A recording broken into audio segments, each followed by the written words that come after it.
One thing that's interesting about Xi Jinping was that he was not really identified with any of the main factional groups in the Communist Party, and he was everybody's second choice.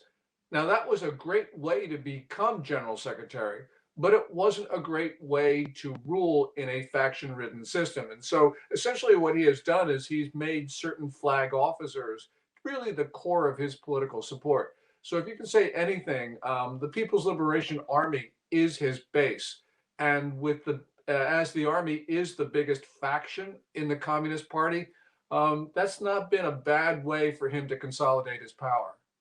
So for Xi Jinping, taking Taiwan is part of his great rejuvenation of the Chinese nation.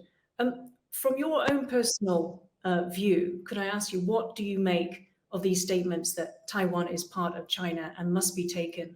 In recent decades, we have seen Communist Party general secretaries insist that Taiwan is part of China. Xi Jinping's a little bit different in his wording, and I think that that's absolutely significant.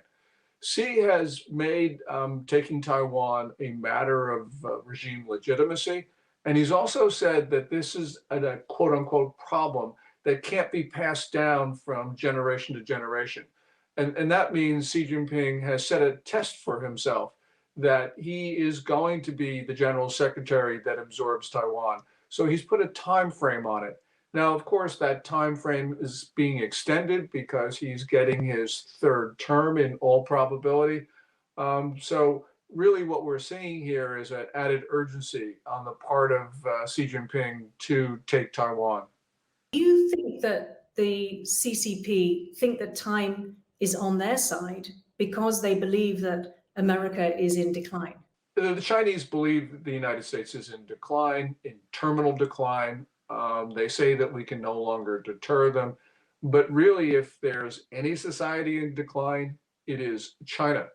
China has an accelerating debt crisis, plunging property prices, contracting economy, falling currency, worsening food shortages, deteriorating environment, and fast-moving COVID-19 outbreaks. And the Communist Party doesn't have any answer to these problems. So it is being beset by all sorts of issues. And there's one other thing, and this is long-term, but it is fundamental, in that China is facing the steepest projected decline in demography in history. And what we're seeing is, for instance, a China that is what, 1.41 billion people now, as they claim, probably will lose half its population in 45 years. By the turn of this century, it could be 1/3 as populous as it is today. That says that China is a society that is in decline. Don't worry about the U.S., don't worry about the West. Yes, we've got problems, but our problems are not nearly as fundamental as China's.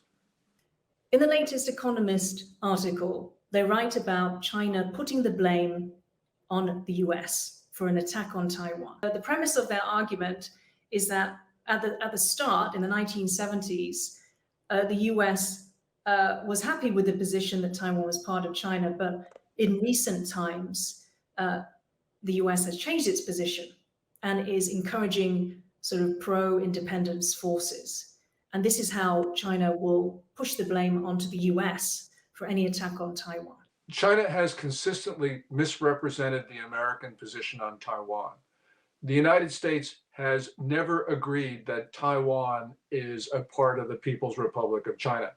We have said that Taiwan's status is unresolved and that it must be resolved with the consent of the people of Taiwan. So yes, of course, the Chinese are going to blame the United States for their attack on Taiwan. But no, we haven't changed that core position. You authored The Coming Collapse of China. This was before Xi came to power. But in the decades to come, how do you think the history books will write about Xi's legacy on China? Will they talk about him hastening its collapse? I believe that history will say that Xi Jinping not only hastened the collapse of the People's Republic of China, but that he caused it and that he was the last Communist Party ruler.